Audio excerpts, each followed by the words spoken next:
السلام علیکم ورحمۃ اللہ وبرکاتہ۔ جماعت عالیہ دوم، مضمون مشکات دوم، کتاب النکاح، باب النظر الی المخطوب و بیان العورات، الفصل الثانی والثالث کی ہم کچھ حدیث پڑھیں گی۔ سبق نمبر 12۔ بسم اللہ الرحمن الرحیم۔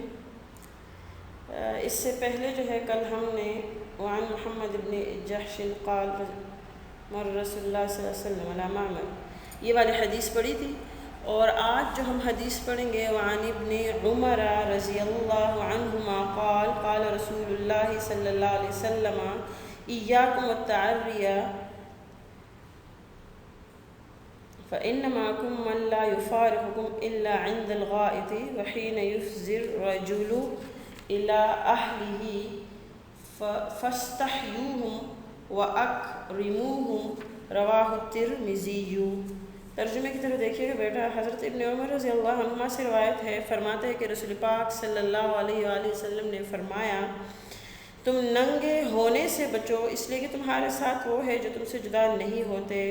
ٹھیک ہے بیٹا، فرشتے مراد ہے، مگر پاخانے کی حالت میں یا بیوی سے صحبت کرتے وقت، بس ان سے حیا کرو اور ان کی تعظیم کرو۔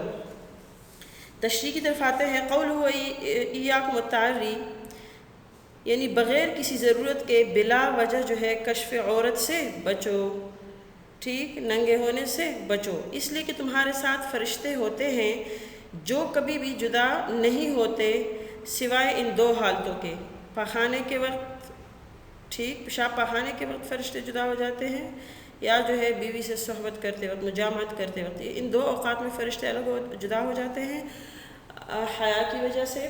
باقی ہر وقت اینی ٹائم فرشتے انسان کے ساتھ لگے ہوتے ہیں۔ اچھا، اس بارے میں امام طیبی رحمۃ اللہ علیہ فرماتے ہیں کہ اس سے حفاظت والے فرشتے مراد ہیں یا کرامن کاتبین مراد ہیں۔ اچھا، فرشتوں سے کون سے فرشتے مراد ہیں؟ حفاظت کے فرشتے مراد ہیں یا کرامن کاتبین مراد ہیں؟ اور ابن الملک رحمۃ اللہ علیہ فرماتے ہیں یہ ٹھیک کہ کشف عورت بلا ضرورت نہ کیا جائے، اور ضرورت کیا ہے؟ قضاء حاجت یا مجامعت وغیرہ۔ تو اس حدیث سے معلوم ہوا کہ ملائکہ انسان کا ستر دیکھنے سے شرم محسوس کرتے ہیں، لہٰذا ایمان کا تقاضا بھی یہی ہے، کامل ایمان کا تقاضا بھی یہی ہے کہ ہم بھی ان سے شرم کریں اور بغیر ضرورت ستر نہ کھولیں، نیز اللہ پاک شرم و حیا کے زیادہ حقدار ہیں۔ اچھا جی، یہاں ایک چھوٹا سا اعتراض ذہن میں آتا ہے کہ ان دو وقتوں میں اگر انسان کوئی گناہ کرے تو کرامن کاتبین نزدیک نہ ہونے کی وجہ سے اس گناہ کو نہیں لکھیں گے۔ سمجھ آ رہی ہے بیٹا؟ حدیث میں ہے نا کہ فرشتے کیا کرتے ہیں؟ الگ ہو جاتے ہیں ان دو اوقات میں، انسانوں کی ان دو حالات میں۔ جب انسان ان دو حالات میں ہوتا ہے، ان میں سے کسی ایک حالت میں، تو کیا ہوتا ہے؟ فرشتے ان سے جدا ہو جاتے ہیں۔ اب جب فرشتے جدا ہو جاتے ہیں اور انسان اس حالت میں گناہ کر بیٹھتا ہے، تو پھر وہ فرشتے وہ گناہ کیسے لکھتے ہیں اور اس پر کیسے مواخذہ ہوتا ہے قیامت کے دن؟ سوال یہ ہے، ذہن میں یہ آتا ہے سوال، ٹھیک ہے؟ تو اس کے مختلف جوابات دیے گئے ہیں۔ پہلا جواب یہ کہ اللہ تعالیٰ ان فرشتوں کو بتلا دیتے ہیں کہ فلاں آدمی نے یہ گناہ کیا ہے، تو وہ لکھ دیتے ہیں، ٹھیک ہے؟ یعنی فرشتے تو اس وقت ساتھ میں نہیں ہوتے، پاس نہیں ہوتے انسان کے گناہ کرتے وقت، ستر عورت کھلنے کی وجہ سے، ٹھیک ہے، کشف عورت کی وجہ سے فرشتے موجود نہیں ہوتے انسان کے پاس، انسان گناہ کر بیٹھتا ہے۔ تو جب انسان گناہ کر بیٹھتا ہے، فرشتے نہیں موجود ہوتے، تو فرشتے اس کو کیسے لکھتے ہیں؟ اللہ تعالیٰ ان کو بتلا دیتے ہیں اور وہ لکھ دیتے ہیں، ٹھیک ہے؟ اچھا، دوسرا جواب کیا ہے کہ ان دو وقتوں میں بھی گناہ کرنے والے کا گناہ لکھا جائے گا، ٹھیک، کیونکہ جب کوئی آدمی گناہ کرتا ہے تو اس کے بدن پر ایک نجاست لگ جاتی ہے، ایک گندگی لگ جاتی ہے، جس کی بنا پر کرامن کاتبین کو معلوم ہو جاتا ہے کہ اس نے کیا گناہ کیا ہے۔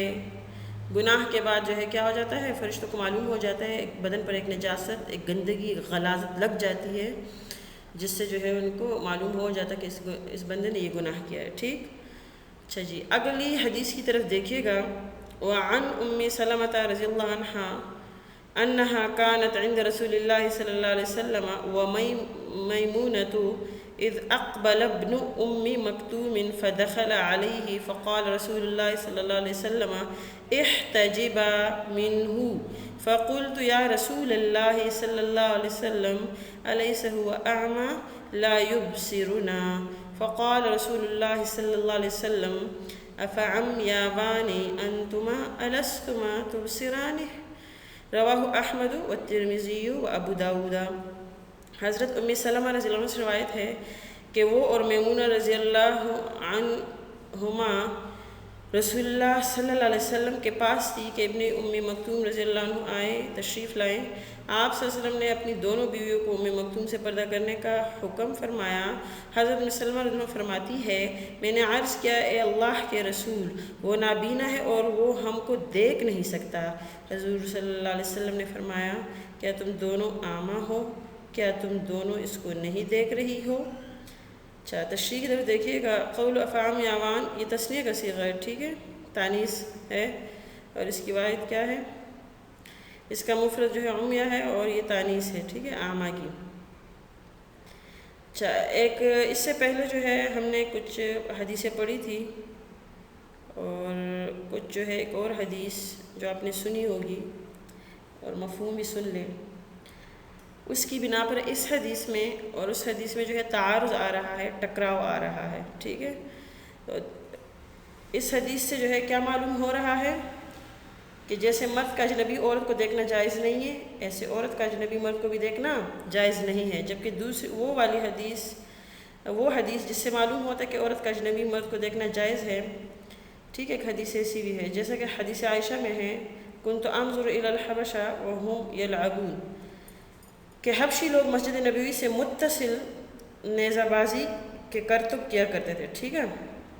تو حضور پاک صلی اللہ علیہ وسلم مجھ سے فرماتے کہ اے عائشہ کیا تم یہ کھیل دیکھنا چاہتی ہو؟ تو میں عرض کرتی کہ ہاں، تو آپ صلی اللہ علیہ وسلم کھڑکی کے پاس کھڑے ہو جاتے اور چونکہ میں چھوٹی تھی تو میں آپ صلی اللہ علیہ وسلم کے کندھے پر ٹوڑی رکھ کر ان کو دیکھتی تھی۔ اس حدیث سے، ٹھیک ہے، یہ حضرت عائشہ رضی اللہ عنہا کی جو حدیث ہے ان کے عمل سے یہ ظاہر ہوتا ہے کہ عورت کا اجنبی مرد کو دیکھنا جائز ہے، جبکہ اس حدیث میں حدیث الباب میں حضرت ام سلمہ سے جو مروی ہے اس سے معلوم ہوتا ہے کہ مرد کو دیکھنا عورت کے لیے جائز نہیں ہے، ٹھیک ہے۔ تو اب ان دو حدیثوں میں جو ہے ٹکراؤ آ رہا ہے، اب اس حدیث میں اور اس حدیث کو جمع کرنا ہے، اکٹھا کرنا ہے، تطبیق دینی ہے، اس تعارض کو ہم نے دور کرنا ہے کہ کیا جو ہے اس سوال کو ہم نے ختم کرنا ہے۔ تو اس کے بھی مختلف جوابات دیے گئے ہیں۔ پہلا جو جواب ہے کہ حضرت عائشہ رضی اللہ عنہ اپنے شوہر یعنی نبی کریم صلی اللہ علیہ وسلم کی موجودگی میں غیر محارم کے چہرے نہیں دیکھ رہی تھی، بلکہ آپ صلی اللہ علیہ وسلم کی اجازت سے وہ عمل دیکھ رہی تھی، نیزہ بازی دیکھ رہی تھی، ٹھیک ہے، جو عبادت سے متعلق تھا۔ جبکہ حضرت ام سلمہ حضرت میمونہ کو رسول کریم صلی اللہ علیہ وسلم کے منع فرمانے کا تعلق حضرت ابن مکتوم کا چہرہ دیکھنے سے تھا۔ ان دونوں کو کس سے منع کیا؟ حضرت ابن مکتوم کے چہرہ دیکھنے سے منع فرمایا، ٹھیک۔ دوسرا جو ہے جواب کیا ہے کہ عورتوں کو مردوں کے تحت رکبہ اور فوق السرہ کی طرف دیکھنا بلا شہوت جائز ہے۔ حدیث میں جو ممانعت آئی ہے وہ ورع اور تقوی ان پرہیزگاری کی بنا پر ہے، ٹھیک ہے۔ تقوی اسی میں ہے کہ عورت بھی مرد کی طرف نہ دیکھے، اور باقی جو سطر ہے اس کی طرف تو ہرگز دیکھنا جائز نہیں ہے، ٹھیک۔ اچھا تیسرا جواب کیا ہے کہ حدیث عائشہ رضی اللہ عنہ جواز پر محمول ہے، یعنی جو حضرت عائشہ رضی اللہ عنہ کو جو عمل تھا حضرت صلی اللہ علیہ وسلم کی موجودگی میں وہ نیزہ بازی کے کرتب کو دیکھتی تھی تو وہ کیا تھا؟ وہ جواز پر وہ حدیث محمول ہے کہ جائز ہے ایسا، ٹھیک ہے۔ جبکہ یہ حدیث الباب جو ہے موجودہ حدیث جو ہے یہ احتیاط پر محمول ہے کہ انسان کو احتیاط کرنی چاہیے، ٹھیک۔ چوتھا جو جواب ہے حدیث جو ہے یہ نزول حجاب کے بعد پر محمول ہے، یہ والی حدیث، ٹھیک ہے، یعنی جب پردے کا حکم نازل ہوا تو یہ اس کے بعد یہ حدیث ہے، جبکہ حضرت عائشہ کی جو حدیث تھی وہ جب پردے کا حکم نازل نہیں ہوا تھا وہ اس پر محمول ہے، ٹھیک ہے۔ اچھا جی، امام سیوطی رحمۃ اللہ علیہ کو جو ہے تھوڑا سا اعتراض ہے، وہ اس جواب کی تردید کرتے ہوئے فرماتے ہیں کہ جو حبشیوں کا کھیل تھا دیکھنے کا وہ 7 ہجری کا ہے، ٹھیک، اور اس وقت حضرت عائشہ رضی اللہ عنہ 16 سال کی تھی۔ سمجھ آ رہی ہے بیٹا؟ ایک تو بالغ تھی 16 سال اور ایک اس 7 ہجری کا واقعہ ہے، اور یہ واقعہ جو ہے پردے کا حکم نازل ہونے کے بعد کا ہے۔ سمجھ آ رہی ہے بات؟ اس سے پہلے جو ہم نے جواب دیا تھا، پڑھ لیا کہ حضرت عائشہ کی جو حدیث تھی نیزہ بازی دیکھنا، تو وہ اس وقت کی حدیث ہے کہ جب پردے کا حکم نازل نہیں ہوا تھا، اب اسی جواب کی علامہ سیوطی رحمۃ اللہ علیہ تردید کرتے ہیں اس طور پر کہ حبشوں کا جو کھیل وہ دیکھ رہی تھی وہ 7 ہجری کا واقعہ ہے، اور اس وقت عائشہ رضی اللہ عنہا کی عمر 16 سال تھی، اور وہ واقعہ جو ہے پردے کے حکم نازل ہونے کے بعد کا ہے، پہلے کا نہیں ہے۔ تو اس سے معلوم ہو کہ عورت کا اجنبی مرد کی طرف دیکھنا بھی جائز ہے، اور اس کی دلیل یہ ہے کہ عورتیں مسجد اور عیدگاہ میں مردوں کے ساتھ نماز پڑھنے کے لیے بھی حاضر ہوتی تھی۔ سمجھ آ رہی ہے بیٹا؟ کیا تھا کہ عورتیں مسجد جاتی تھی، عیدگاہ میں جاتی تھی، مردوں کے ساتھ نماز پڑھتی تھی، حاضر ہوتی تھی، اور اس کی اجازت بھی تھی۔ تو اس سے ظاہر اب جو ہے ظاہر بات ہے کہ عورتوں کی نظریں جو ہے جب وہ عیدگاہ جاتی، مسجد جاتی، تو آٹومیٹکلی جو ہے مردوں پر پڑتی ہوں گی۔ اگر عورتوں کا مردوں کو دیکھنا جائز نہ ہوتا تو عورتیں جو ہے مسجد اور عیدگاہ میں حاضر ہونے کی اجازت ان کو نہ دی جاتی، وہ نہ جاتی، وہاں منع ہو جاتی۔ اس وجہ سے عورتوں کو پردے کا حکم دیا گیا ہے، نہ کہ مردوں کو۔ لہٰذا بغیر شہوت کے عورت کا مرد کو دیکھنا جائز ہے، اور شہوت کے ساتھ دیکھنا حرام ہے۔ لیکن میں اپنی طرف سے پھر بھی کہوں گی بیٹا کہ آج کل فتنوں کا دور ہے، نہ دیکھا جائے، نظریں جو ہے نیچے جھکائی جائیں، ٹھیک ہے؟ جس طرح قرآن میں مردوں کو حکم ہے یغضوا ابصارہم، تو اسی طرح عورتوں کو بھی حکم ہے یغضضن ابصارہن، ٹھیک؟ نظریں جھکائی رکھیں۔ وعن بحز بن حکیم عن ابیہ عن جدہ قال قال رسول اللہ صلی اللہ علیہ وسلم احفظ عورتك الا من زوجتك او ما ملكت يمينك قلت يا رسول الله صلی اللہ علیہ وسلم افرأيت اذا كان الرجل خاليا قال فالله احق ان يستحيا منه رواه الترمذي وابو داود وابن ماجہ۔ حضرت بحز بن حکیم اپنے باپ سے اور وہ آگے بحز کے دادا سے روایت کرتے ہیں، فرماتے ہیں کہ رسول اللہ صلی اللہ علیہ وسلم نے فرمایا اپنی شرمگاہ کی حفاظت کرو مگر اپنی بیوی سے اور لونڈی سے۔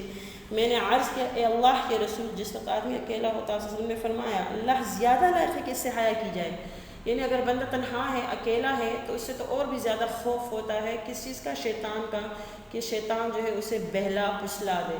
تو اس وقت اور بھی جو ہے کیا کرے؟ زیادہ جو ہے حفاظت کرے کشف عورت سے، اور اللہ جو ہے کیا ہے؟ زیادہ حقدار ہے کہ اس سے حیا کی جائے، ٹھیک ہے؟ اچھا جی، حدیث شریف کی تشریح کیا ہے؟ حاصل کیا ہے کہ اپنے ستر کو چھپاؤ مگر اپنی بیوی اور لونڈی سے۔ راوی فرماتے کہ میں نے کہا کہ جب آدمی اکیلا ہو تو اس وقت بھی ستر کو چھپائے، تو آپ صلی اللہ علیہ وسلم نے فرمایا کہ اس وقت بھی ضروری ہے، کیونکہ اللہ تو ہر جگہ موجود ہے، اللہ دیکھ رہا ہے ہر جگہ، حاضر و ناظر ذات ہے، تو اللہ تعالیٰ زیادہ حقدار ہے کہ اس سے حیا کی جائے۔ نیز حدیث میں اپنی بیوی اور لونڈی کا استثناء ہے کہ اپنی بیوی یا لونڈی کے سامنے ستر چھپانا ضروری نہیں ہے۔ اگلی حدیث کی طرف دیکھیے گا بیٹا۔ وعن عمر رضی اللہ عنہ عن النبی صلی اللہ علیہ وسلم قال لا يخلون رجل بامرأة الا كان ثالثهما الشیطان رواه الترمذی۔ حضرت عمر رضی اللہ عنہ سے روایت ہے کہ نبی کریم صلی اللہ علیہ وسلم سے روایت کرتے ہیں کہ آپ صلی اللہ علیہ وسلم نے فرمایا کوئی آدمی کسی اجنبی عورت کے ساتھ علیحدگی نہیں کرتا، ٹھیک ہے؟ خلوت، تنہائی، علیحدہ رہنا، مگر اس کے ساتھ تیسرا شیطان ہوتا ہے۔ تشریح کی طرف آئیے گا بیٹھا۔ رسول پاک صلی اللہ علیہ وسلم نے فرمایا کوئی مرد اور عورت آپس میں تنہا نہ ملے، کیونکہ ان میں تیسرا پھر شیطان ہوتا ہے، ایک مرد، ایک عورت، اور تیسرا شیطان، اور شیطان ان دونوں کے درمیان اصلاح کے لیے ہرگز نہیں آتا بلکہ فساد کے لیے آتا ہے۔ اس لیے اجنبیہ عورت سے تنہائی میں ملنا جائز نہیں ہے، ٹھیک ہے بیٹا؟ اچھا، آگے اگلی حدیث کی طرف دیکھیے گا۔ وعن جابر رضی اللہ عنہ عن النبی صلی اللہ علیہ وسلم قال لا تلجوا على المغیبات فإن الشیطان یجری من احدکم مجرى الدم قلنا ومنك یا رسول اللہ صلی اللہ علیہ وسلم قال ومنی ولكن اللہ اعاننی علیہ فاسلم رواه الترمذی۔ اچھا بیٹا، یہ اسلمہ جو ہے یہاں مضارع متکلم کا صیغہ بھی آ سکتا ہے اور واحد مذکر کا صیغہ بھی آ سکتا ہے باب افعال سے، اکرم کے وزن پر، ٹھیک ہے؟ ترجمے کی طرف دیکھیے گا۔ حضرت جابر رضی اللہ عنہ سے روایت ہے، وہ نبی کریم صلی اللہ علیہ وسلم سے روایت کرتے ہیں کہ آپ صلی اللہ علیہ وسلم نے فرمایا جن کے خاوند غائب ہیں ان کے ہاں مت جاؤ، بس بے شک شیطان خون کی طرح تمہارے اندر جاری ہوتا ہے۔ ہم نے عرض کیا آپ صلی اللہ علیہ وسلم کے جسم میں بھی جاری ہوتا ہے؟ آپ صلی اللہ علیہ وسلم نے فرمایا ہاں، مگر اللہ نے میری مدد فرمائی ہے، اعانا یعینو، مدد کرنا، ٹھیک ہے؟ اس لیے کہ وہ میرا فرمانبردار، اس لیے وہ میرا فرمانبردار ہوگا، کون؟ شیطان، ٹھیک ہے؟ اچھا، من احدکم جو ذکر ہے یہ عمومی حکم ہے، ٹھیک ہے، اس سے مراد عورتیں بھی ہے اور مرد، سب کا حکم ہے۔ مجرد دم، یہ کلام یا تو حقیقت پر محمول ہے کہ شیطان خون کی طرح جسم میں چلتا ہے، جس طرح خون جسم میں گردش کرتے ہوئے نظر نہیں آتا اسی طرح شیطان بھی نظر نہیں آتا، اور ظاہر ہے کہ چھپا دشمن کھلے دشمن سے کیا ہے بیٹا، زیادہ خطرناک ہوتا ہے، ٹھیک ہے۔ یا جو ہے یہ مجاز پر محمول ہے، ٹھیک ہے، حقیقی اور مجازی معنی اصول شاشی میں پڑھ چکے ہو کہ جس طرح خون رگوں میں دوڑتا ہے اسی طرح شیطان بھی وساوس کے ذریعے انسانی جسم میں دوڑتا ہے، یعنی انسان کے جسم میں وسوسے ڈالتا ہے، غلط خیالات ڈالتا ہے، برے خیالات ڈالتا ہے۔ فساد کی پہلی جڑ جو ہے یہی وسوسے اور برے خیالات ہیں۔ فاسلم ابھی بتا چکی ہوں، مضارع متکلم کے صیغہ بھی آ سکتا ہے، تو اس وقت اس کا مطلب یہ ہوگا کہ اللہ تعالیٰ نے شیطان کے مقابلے میں میری اعانت فرمائی ہے، ٹھیک، چنانچہ میں اس سے محفوظ رہتا ہوں۔ اور ماضی کے صیغہ کے ساتھ اگر ہے تو پھر اس کا ترجمہ یہ ہوگا کہ اللہ تعالیٰ نے شیطان کے مقابلے میں میری اعانت فرمائی، چنانچہ وہ شیطان میرے حق میں مطیع، اطاعت کرنے والا اور مغلوب ہو گیا ہے۔ اگلی حدیث کی طرف دیکھیے گا، وعن انس رضی اللہ عنہ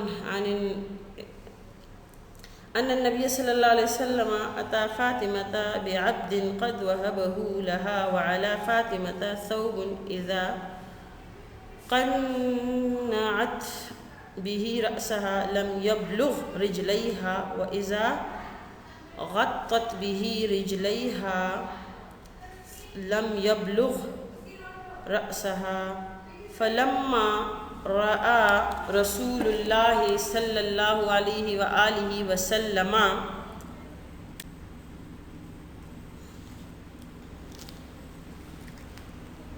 ما تلقى قال إنه ليس عليك بأس إنما هو أبوك وغلامك، رواه ابو داود۔ ترجمے کی طرف دیکھیے گا بیٹھا، حضرت انس سے روایت ہے، نبی کریم صلی اللہ علیہ وسلم فاطمہ کے پاس تشریف لائے اس حال میں کہ ان کے پاس غلام تھا جو آپ صلی اللہ علیہ وسلم نے ان کو دیا تھا، اور فاطمہ رضی اللہ عنہ پر کپڑا تھا جس سے سر ڈانک لی تھی تو پاؤں تک نہ پہنچتا، اور جب پاؤں ڈھک تھی تو سر ننگا رہ جاتا تھا، یعنی چھوٹا تھا، سر کو چھپاتی تو پاؤں نظر آتے، پاؤں کو چھپاتی تو سر نظر آتے، ٹھیک ہے بیٹا۔ جب آپ صلی اللہ علیہ وسلم نے فاطمہ رضی اللہ عنہ کی مشقت کو دیکھا تو فرمایا تجھ پر پردے میں کوئی حرج نہیں ہے، بے شک وہ تیرا باپ ہے اور وہ تیرا غلام ہے۔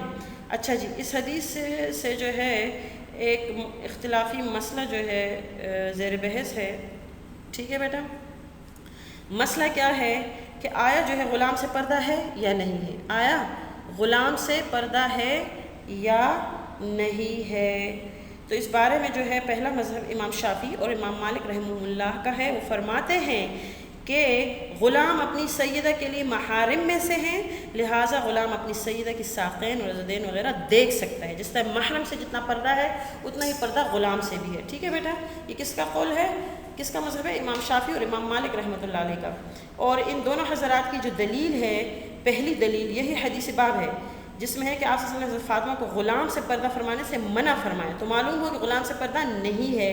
جبکہ انہوں نے دوسری جو دلیل لی ہے کہ قرآن کریم کی آیت ہے وَلَا يُبْدِينَ زِينَتَهُنَّ، ٹھیک ہے، یہ پوری بڑی جو آیت ہے او ما ملکت ایمانہن تک، تو یہاں لفظ ما عام ہے، او ما ملکت، تو غلام اور باندی دونوں کو شامل ہے، لہٰذا عورت کے لیے اپنے مملوک غلام اور باندی کے سامنے مواضع زینت کو ظاہر کرنا کیا ہے، جائز ہے۔ یہ کس کا قول ہے، کس کا مذہب ہے؟ امام شافعی اور امام مالک کی دلیل ہے اور ان کا مذہب ہے، ٹھیک ہے بیٹا۔ اچھا جی، دوسرا جو مذہب ہے وہ احناف کا ہے۔ امام ابو حنیفہ کے نزدیک غلام سیدہ کے لیے، غلام جو ہے کیا، اپنی سیدہ کے لیے، اپنی سردارنی کے لیے بمنزل اجنبی کے ہیں، سوائے چہرہ، کفین اور قدمین کے اور کچھ نہیں دیکھ سکتا، ٹھیک ہے بیٹا۔ اور ان کی دلیل کیا ہے؟ امام ابو حنیفہ رحمۃ اللہ علیہ کے دلائل، پہلی دلیل مصنف عبد الرزاق میں طاؤس اور مجاہد رحمہ اللہ کا قول ہے کہ لا ينظر المملوک الى شعر سیدتہ، ٹھیک۔ دوسری جو دلیل ہے ان کے حسن بصری رحمۃ اللہ علیہ کا قول ہے کرہ ان يدخل العبد على مولاته الا باذنها۔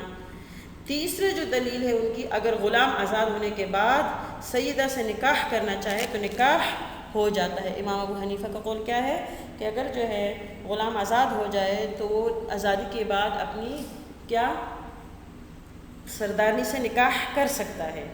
تو جب نکاح ہو جاتا ہے تو اس کا مطلب ہے یہ کیا ہے، نامحرم ہے، اور نامحرم سے کیا ہے، پردہ ضروری ہے۔ اگر جو ہے یہ غلام جو ہے ذی رحم ہوتا، ٹھیک ہے، محرم ہوتا، تو اس سے نکاح جائز نہ ہوتا۔ نکاح کا جائز ہونے اس بات کی دلیل ہے کہ غلام کیا ہے، اپنی سیدہ کے لیے بمنزلہ اجنبی کے ہے۔ سمجھ آئی بیٹا؟ اچھا جی، اب احناف جو ہے امام مالک اور امام شافعی رحمۃ اللہ علیہ کو ان کی پہلی دلیل کا جواب دے رہے ہیں۔ ان کی پہلی دلیل کیا تھی؟ یہ حدیث باب کی، حضرت فاطمہ رضی اللہ عنہ کو حضور صلی اللہ علیہ وسلم نے غلام سے پردہ کرنے سے منع فرمایا تھا۔ اب ان کو ہم یہ جواب دے رہے ہیں کہ وہ غلام نابالغ تھا۔ غلام کیا تھا؟ نابالغ تھا، اس وجہ سے آپ نے حضرت فاطمہ رضی اللہ عنہ کو پردہ سے منع فرمایا۔ یا دوسری وجہ کیا ہو سکتی ہے؟ دوسری وجہ، پہلی وجہ کیا تھی کہ وہ غلام نابالغ تھا، نابالغ سے پردہ نہیں ہے۔ یا جو ہے پھر آپ صلی اللہ علیہ وسلم نے پردہ کرنے سے منع تو نہیں فرمایا، منع پردے سے نہیں ہے بلکہ کس سے ہے؟ ان کو تکلیف میں دیکھا، اپنی بیٹی کو کس میں دیکھا؟ تکلیف میں۔ کپڑا چھوٹا تھا، جب وہ سر ڈھانکتی تو پاؤں نظر آتے، اور جب پاؤں چھپاتی تو سر نظر آ جاتا۔ سمجھ آ رہی ہے بیٹا؟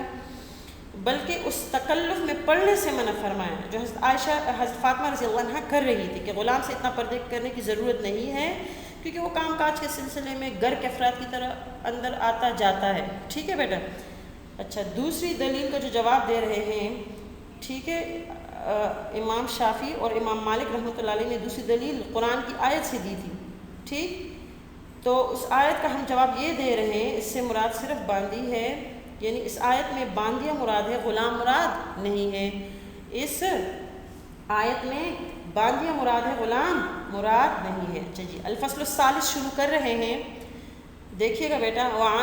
عن ام سلمۃ رضی اللہ عنہ ان النبی صلی اللہ علیہ وسلم کان عندها وفی البیت مخنث،